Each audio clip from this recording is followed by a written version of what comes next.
முழு நாட்டையுமே அதிர வைத்த ஒரு சம்பவம் நேற்றைய நாளில் நடந்தது. ஒரு சட்டத்தரணி ஒருவரும் அவருடைய மனைவியும் துப்பாக்கிச் சூட்டிலே கொல்லப்பட்டிருந்தார்கள். இந்த சம்பவம் தொடர்பாக மேலதிகமாக சில தகவல்கள் வெளியாகி இருக்கின்றன. அவற்றை இந்த காணொளியில் விரிவாக விளக்கமாக பார்க்க இருக்கின்றோம். போதைப்பொருள் வர்த்தகத்தில் ஈடுபடுகின்ற நபர்களுக்காக புதிதாக ஒரு சட்ட மாற்றம் ஒன்று கொண்டு வரப்பட இருக்கிறது. அரசாங்கத்தினால் வழங்கப்பட்ட 750 வரையான வீடுகள் யாருமே இல்லாமல் பூட்டப்பட்டிருப்பதாக அதிர்ச்சியூட்டும் தகவல் ஒன்று வெளியாகி இருக்கிறது. இந்த பூட்டப்பட்ட வீடுகள் எல்லாமே தமிழர் பகுதியில் இருக்கின்றன என்றதான் அடுத்த அதிர்ச்சியான செய்தியாகும். எனவே அது குறித்தும் விரிவாக பார்க்கலாம். இந்த செய்திகள் உட்பட மேலும் ஒரு சில செய்திகளும் தகவல்களும் இன்றைய காணொளியில் காத்திருக்கின்றன. அத்துடன் கருத்தோவிய பகுதியில் ஜனாதிபதி அனுரகுமார திசாநாயக்கா அவர்கள் மலையகத்துக்கு போயிட்டு தோட்ட தொழிலாளர்களை சந்தித்தவர் தானே, அது சம்பந்தமாக வரையப்பட்ட ஒரு கருத்தோவியம் இருக்கிறது. எல்லாவற்றையும் தொகுத்து இந்த காணொளியில் பார்க்க போகின்றோம். தமிழடியான் சொந்தங்கள் அனைவருக்கும் வணக்கம். பிப்ரவரி மாதம் 14ஆம் தேதி 2026ஆம் ஆண்டு சனிக்கிழமை. வாருங்கள் காணொளிக்குள் போகலாம். தலங்கம என்று சொல்லப்படுற பகுதியில் நேற்று மாலை 5 மணியளவில் ஒரு துப்பாக்கிச்சூட்டு சம்பவம் ஒன்று இடம்பெற்று அதிலே சட்டத்தரணி ஒருவரும் அவருடைய மனைவியும் காருக்குள்ளே வைத்தே கொல்லப்பட்டிருந்தார்கள். இப்போ அந்த கொலை சம்பவம் தொடர்பாக மேலதிகமாக சில தகவல்கள் வெளியாகி இருக்கின்றன. என்னென்னு சொன்னால், இந்த கொலை சம்பந்தமாக விசாரணைகளை நடத்துவதற்கு 10 போலீஸ் குழுக்கள் நியமிக்கப்பட்டிருப்பதாக தகவல்கள் வெளியாகி இருக்கின்றன. ஏனென்று சொன்னால், இந்த கேஸ் அவ்வளவு பாரதூரமானது. ஒரு சட்டத்தரணி சுட்டுக் கொல்லப்படுறார் என்று சொன்னால், அதுவும் பாதாள உலக குழுக்களால், அப்போ இன்னுமே அவர்களுக்கான ஆபத்து இருக்குன்னு தான் அர்த்தம். ஏனென்று சொன்னால், இந்த சட்டத்தரணி முக்கியமான ஒரு பாதாள உலக குழு உறுப்பினர் கரந்தனிய சுத்தா. அந்த கரந்தனிய சுத்தாவினுடைய ஒரு லோயர், அதாவது கரந்தனிய சுத்தாவை பற்றிய சகல தகவல்களும் தெரிந்த ஒரு லோயர். ஏனென்று சொன்னால், பொதுவாக லோயர் மேருக்கு பொய் சொல்லக்கூடாதுன்னு சொல்லுவினோம். எனவே கரந்தனிய சுத்தா என்னென்ன சம்பவங்களோட சம்பந்தப்பட்டவர், என்னென்ன வழக்குகளோட சம்பந்தப்பட்டவர், இந்த மாதிரி எல்லா விவரங்களும் இந்த லோயருக்கு தெரிஞ்சிருக்கு தானே. அதுதான் அவருக்கு ஆபத்தாகவே மாறி இருக்குது. என்ன பிரச்சனை என்று சொன்னால், அவ்வளோ தகவல்களையும் அவ்வளோ ரகசியங்களையும் இன்னும் ஒரு பாதாள உலக குழு உறுப்பினருக்கு, அதாவது லொக்கு பட்டி என்று சொல்லப்படுற இன்னும் ஒரு பாதாள உலக குழு உறுப்பினருக்கு இந்த லோயர் எல்லா ரகசியங்களையும் சொல்லி போட்டாராம் என்று சொல்லி கரந்தனிய சுத்தாவுக்கு ஒரு சந்தேகம் வந்துதான் இந்த துப்பாக்கிச்சூட்டு சம்பவம் இடம்பெற்றது, இந்த கொலை சம்பவம் இடம்பெற்றது என்று சொல்லி முதல்கட்ட விசாரணைகளை சொல்லப்படுது. உண்மையிலேயே இந்த லோயர் சொன்னாரா அல்லது சிலவளை சொல்லக்கூடும், ஒருவேளை சொல்லிடுவாரோ என்ற ஒரு சந்தேகத்தின் அடிப்படையில் தான் கரந்தனிய சுத்தாவால் இந்த துப்பாக்கிச்சூடு நடத்தப்பட்டதா என்னென்னு தெரியல. எனவே இந்த 10 போலீஸ் குழுக்களும் விசாரணைகளை இப்பொழுது ஆரம்பித்திருக்கின்றார்கள். குற்றவாளிகளை கைது செய்யும் விதமாக. என்ன பிரச்சனை சொன்னால், இவ்வளவு துணிச்சல் என்று பாருங்கோ. இப்போ ஏனைய லோயர்களுக்கும் இது ஒரு அச்சத்தை கொடுத்துருக்கும். ஏன்னு சொன்னால், இப்போ சிறைக்குள்ளே நிறைய இந்த மாதிரி பாதாள உலக குழுக்காரர் இருக்கணும். அப்போ எல்லா பாதாள உலக குழுக்காரருக்கும் யாரோ ஒரு லோயர் மேர் வெளியில் வேலை செய்து தான் இருப்பினோம். இனி அவைக்கு மேல் ஆபத்து வரப்போகுது. இந்த மாதிரி தகவல்கள் அங்கால சொல்லியிருப்பார், இஞ்சால சொல்லியிருப்பார்னு சொல்லி சந்தேகப்பட்டா. எனவே சகல சட்டத்திறனிகளும் பாதுகாக்கப்படணும். இதற்காக அகில இலங்கை சட்டத்திறனிகள் சங்கம் இந்த கொலையை கடுமையாக கண்டித்திருக்கின்றார்கள். எனவே இந்த கேஸ் சீரியஸான கேஸ். அதனால தான் 10 போலீஸ் குழுக்கள் இப்பொழுது களத்தில் இறக்கிவிடப்பட்டிருக்கின்றன, அந்த குற்றவாளிகளை தேடி கண்டுபிடிக்கிறதுக்காக. எனவே மிக விரைவில் அவர்கள் கைது செய்யப்படுவார்கள் என்று சொல்லி எதிர்பார்க்கப்படுகிறது. யோசிச்சு பாருங்க, பின்னேரம் 5 மணி போல எங்கேயாவது ஒரு ஒதுக்குப்புறமாண்டா கூட பரவாயில்லை, அல்லது இரவு நேரம்டா கூட பரவாயில்லை. இது ஒரு பகல் நேரத்தில் 5 மணிக்கு அவ்வளவு மக்கள் அதில் நிற்கணும். பக்கத்தில் சூப்பர் மார்க்கெட் இருக்குது, ரோட்டால வாகனங்கள் எல்லாம் போய் வருது. அவ்வளவு ஒரு பரபரப்பான இடத்துல காரை கொண்டு நிப்பாட்டி போட்டு அந்த 2 பேரும் என்ன செய்யணும் சொன்னால், பக்கத்தில் இருக்கிற சூப்பர் மார்க்கெட்டில் போயிட்டு கணவன் மனைவியும் சூப்பர் மார்க்கெட்டில் போயிட்டு பொருட்களை வாங்கி கொண்டு வரினோம். தங்களோட காரு கிட்ட தங்களோட காரின் பின்பக்கம் ஓப்பன் பண்ணி அதுக்குள்ள பொருட்கள் எல்லாத்தையும் வச்சுட்டு திருப்பி காருக்கு ஏறி சீட் பெல்ட் எல்லாம் போட்டா பிறகு இங்கால ஒரு காரில் கொலை சம்பவத்தில் ஈடுபட்ட துப்பாக்கிதாரிகள் வெயிட் பண்ணி கொண்டு நிற்கணும். அப்போ அவையில் காருக்குள்ள ஏறி இருந்தா பிறகு இவையில் தங்களோட காரை மூவ் பண்ணி கொண்டு நேராக அந்த காருக்கு முன்னால் கொண்டு போய் நிப்பாட்டினோம்.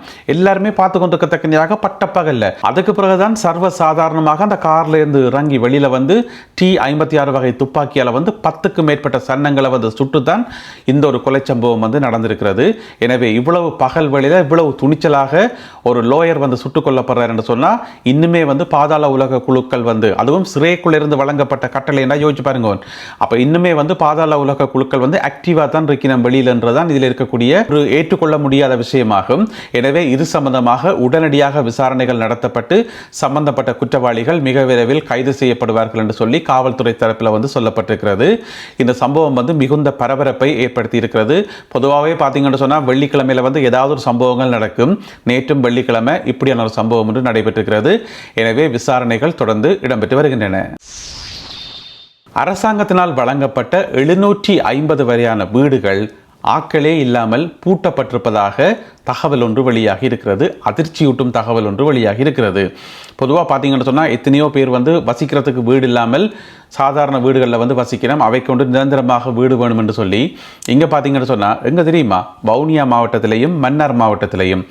வவுனியா மாவட்டத்தில் வந்து 600 வீடுகளும், மன்னார் மாவட்டத்தில் வந்து 150 வீடுகளும் ஆக்களே இல்லாமல் சும்மா பூட்டி கிடப்பதாக பிரதி அமைச்சர் ஒருவர் சொல்லியிருக்கின்றார். பிரதி அமைச்சர் உபாலி சமரசிங்க இந்த தகவலை சொல்லியிருக்கார். என்னென்னு சொன்னால், நேற்று வெள்ளிக்கிழமை வந்து வவுனியா மாவட்டத்துக்கான ஒருங்கிணைப்பு குழு கூட்டம் நடந்தது. அப்போ வவுனியா மாவட்டத்துக்கான ஒருங்கிணைப்பு குழுவினுடைய தலைவரும் இவர்தான், பிரதி அமைச்சர் உபாலி சமரசிங்க. அவருடைய தலைமையில் தான் நடந்தது. அப்போ தான் இந்த தகவலை அவர் சொல்லியிருக்கார். என்னென்னு சொன்னால், கடந்த காலங்களில் வந்து அதாவது சஜித் பிரேமதாசாவால் வந்து வீடமைப்பு திட்டங்கள் வழங்கப்பட்டது தானே.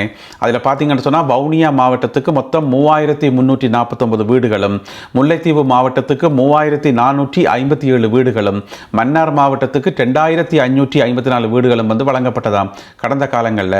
அப்படி வழங்கப்பட்டு ஆனால் வசிக்கிறதுக்கு ஆட்கள் இல்லை. என்ன நடந்திருக்குன்னு சொன்னால், ஒரு குடும்பத்தில் இருந்த ஆட்களே வந்து ஒரே குடும்பத்து ஆட்கள் 2-3 வீடுகளை 15 எடுத்திருக்கணும். அதாவது ஒரு குடும்பத்துக்கு 2-3 வீடுகள். ஏன்னா கடந்த காலங்களில் ஒழுங்காக செக் பண்ணுறதில்ல தானே, ஒரே முறைகேடுகளும் ஊழல்களும் அப்படித்தானே. அதால் ஒரு குடும்பத்து ஆட்களை வந்து 2-3 வீடுகளை வாங்கி போட்டு அது என்ன வசிக்கிறது, ஒரு வீட்டில் வசிக்கலாம், மற்ற 2 வீடுகளை வந்து பூட்டி வச்சவையாம். இப்படியாக வவுனியா மாவட்டத்தில் 600 வீடுகளும் மன்னார் மாவட்டத்தில் 150 வீடுகளும் வந்து ஆட்களே இல்லாமல் பூட்டி கிடக்காம என்று சொல்லி அமைச்சர் இந்த தகவலை சொல்லியிருக்கார். எனவே அந்த வீடுகள் அனைத்தும் வந்து மிக விரைவில் திறக்கப்பட்டு வீடுகள் இல்லாத மக்களுக்கு வந்து பகிர்ந்தளிக்கப்படும் என்று சொல்லி நேற்று டிசிசி கூட்டத்தில் வந்து அவர் அறிவித்திருக்கின்றார். நாமல் ராஜபக்ஷ ஒரு கூட்டத்தில் உரையாற்றியிருக்கார். எங்கே கூட்டம் நடந்ததுன்னு சொன்னால், அவர்களுடைய கட்சி அலுவலகத்தில் நேற்று வெள்ளிக்கிழமை கட்சி அலுவலகத்தில், அதாவது தொகுதி அமைப்பாளர்களுக்கான சந்திப்பு என்று சொல்லி நாடு முழுவதும் இருக்கக்கூடிய மொட்டு கட்சியினுடைய தொகுதி அமைப்பாளர்களை கூப்பிட்டு ஒரு கூட்டம் ஒன்று நடத்தினவர். அப்போ அந்த கூட்டத்தில் வந்து நாமல் ராஜபக்ஷ உரையாற்றினவர். அப்போ நாமல் ராஜபக்ஷ உரையாற்றினா இப்போ கொஞ்ச காலமாக பார்த்தீங்கன்னு சொன்னால் ஒவ்வொரு உரையிலையும் வந்து தவறாமல் சொல்லி கொண்டு வர்றது, என்ன பிடிச்சி ஜெயிலுக்குள் அடைச்சாலும் என்று சொல்லி திரும்ப திரும்ப சொன்னபடி நாங்களும் இந்த செய்திகளை வந்து திரும்ப சொல்லி கொண்டு வரோம். எப்போ பார்த்தாலும் பாயத்திரம் தான் ஜெயிலுக்கு போகிறோம் என்று சொல்லி. புறா பார்த்தீங்கன்னு சொன்னால் நேற்று வெள்ளிக்கிழமை உரையாற்றைக்குள்ளேயும் அதே வசனத்தை சொல்லி வச்சுக்கார். தன்னை பிடிச்சி ஜெயிலுக்குள்ள அடைக்கிறதால நாட்டினுடைய பொருளாதாரம் வளராது என்று சொல்லி வச்சுக்கார். ஏன் ஒரே வசனத்தை திரும்ப சொல்லிக்கொண்டே இருக்காரோ தெரியல. நான் நினைக்கிறேன் ஜெயிலுக்கு போக ஆசைப்படுறாரு போறதுக்குது, அல்லது என்றைக்காவது ஒரு நாளைக்கு நாங்கள் ஜெயிலுக்கு போகத்தானே போகிறோம் என்று சொல்லி அந்த ஒரு விரக்தியில தான் சொல்றாரோ தெரியாது. எல்லா கூட்டங்களையும் தவறாம சொன்னபடி என்ன பிடிச்சி ஜெயிலுக்குள் அடைச்சாலும் என்று சொல்லி. எனவே நேற்றைய கூட்டத்திலையும் வந்து அதை சொல்லியிருக்கார். அதை விட இன்னும் ஒரு நகைச்சுவையான விஷயம் என்று சொல்லியிருக்கார். நான் நினைக்கிறேன் இந்த கூட்டத்துக்கு வந்த தொகுதி அமைப்பாளர்கள் இருக்கணும் தானே, அவையில் வந்து சிரிக்க வைக்கணும்ன்றக்கா சொல்லியிருப்பார் போறதுக்கு. எனவே நீங்கள் கேட்டீங்கன்னு சொன்னால் உங்களுக்கும் சிரிப்பு வரும். என்ன சொல்லியிருக்காருன்னு சொன்னால், தங்களுடைய ஆட்சி காலத்தில், அதாவது ராஜபக்சர்களுடைய ஆட்சி காலத்தில் வந்து நீதித்துறை வந்து சுயாதீனமாக இயங்கினதாம், சுதந்திரமாக இயங்கினதாம். நீதித்துறையில் வந்து அரசாங்கத்தினுடைய தலையீடே கிடையாதாம். அதாவது கோத்தாபய ராஜபக்ச இருக்கும் போதும் மஹிந்த ராஜபக்ச இருக்கும் போதும் நீதித்துறை அந்த மாதிரி இயங்கினதாம் என்று சொல்லி நாமல் ராஜபக்ச தொகுதி அமைப்பாளர்களுக்கு சொல்லியிருக்கார். தொகுதி அமைப்பாளர்கள் சிரிக்காம இப்படித்தான் அந்த உரையை கேட்டுச்சினமோ இன்னும் தெரியல. எனவே ராஜபக்ச ஆக்கள் வந்து நாட்டை ஆலைக்குள்ள சட்ட ஒழுங்கு நீதி எல்லாம் எப்படி இருந்ததுன்னு சொல்லி எங்கள் எல்லாருக்குமே தெரியும். எனவே நான் நினைக்கிறேன் எல்லாரையும் சிரிக்க வைக்கணும்டாக்கா சொல்லியிருப்பா போடக்கு. இப்படியாக நேற்று வெள்ளிக்கிழமை அவருடைய கட்சி அலுவலகத்தில் நடைபெற்ற கூட்டத்தில் உரையாற்றி இருக்கின்றார் நாமல் ராஜபக்ச. அடுத்ததாக இன்றைய கருத்தோவியம், ஜனாதிபதி அனுரகுமார திசாநாயக்கா அவர்கள் கிட்டடியில் மலையக பகுதிக்கு சென்று தோட்ட தொழிலாளர்களை சந்தித்து கதைச்சது உங்கள் எல்லாருக்குமே தெரியும். அது சம்பந்தப்பட்ட ஃபோட்டோக்கள் வீடியோக்கள் எல்லாமே வந்து வைரலாக பரவி இருந்தன. இலங்கையினுடைய வரலாற்றில் முதல் முறையாக ஒரு ஜனாதிபதி வந்து தோட்டத்துக்குள்ளே வந்து தோட்ட தொழிலாளர்களுடைய கையெல்லாம் பிடிச்சு பார்த்து மகிழ்ச்சியோடு உரையாடி சென்றிருந்தார். எனவே இந்த கருத்தோவியத்தில் பார்த்தீங்கன்னு சொன்னால், தோட்டத்தில் வேலை செய்கிற ஒரு பெண்ணை சந்திக்கிறதுக்காக ஜனாதிபதி அனுரகுமார திசாநாயக்கா அவர்கள் ஓடி வாரார். அங்கால பார்த்தீங்கன்னு சொன்னால் ஒரு ஆள் நிற்கிறார். அவர் யாருன்னு சொன்னால் சஜித் பிரேமதாசா. ஏன்னு சொன்னால் சஜித் பிரேமதாசாவும் வெளிக்கிட்டுவார், பின்னால் வந்துடுவார். ஜனாதிபதி அனுரகுமார திசாநாயக்கா என்ன செய்தாலும் அதை பார்த்து உடனே தானம் செய்கிறதுக்கு பின்னால் வந்துடுவார். ஆனால் பார்த்தீங்கன்னு சொன்னால் ஜனாதிபதி அனுரகுமார திசாநாயக்கா அவர்கள் சஜித் பிரேமதாசாவை கொஞ்சம் தள்ளி விடுற மாதிரி இடிச்சு விடுற மாதிரி இந்த ஒரு கருத்தோவியம் வரையப்பட்டிருக்கிறது. அதை நாங்கள் அப்படியும் விளங்கிக் கொள்ளலாம். அல்லது சாதாரண பொதுமக்களை ஜனாதிபதி அனுரகுமார திசாநாயக்கா சந்திக்க வரைக்குள்ள சஜித் பிரேமதாசா குறுக்கால போயிட்டு இடி வாங்கி இருப்பார் என்று சொல்லி கூட நாங்கள் எடுத்துக்கொள்ளலாம். எனவே இந்த மாதிரியான அர்த்தங்களோட இந்த ஒரு கருத்தோவியம் வரையப்பட்டிருக்கிறது. இந்த ஒரு கருத்தோவியம் மற்றும் இன்றைய காணொலியில் பகிர்ந்து கொள்ளப்பட்ட செய்திகள் தொடர்பான உங்களுடைய கருத்துக்களை மறக்காமல் கீழே எழுதுங்கள். மீண்டும் சந்திப்போம் உறவுகளே. நன்றி, வணக்கம்.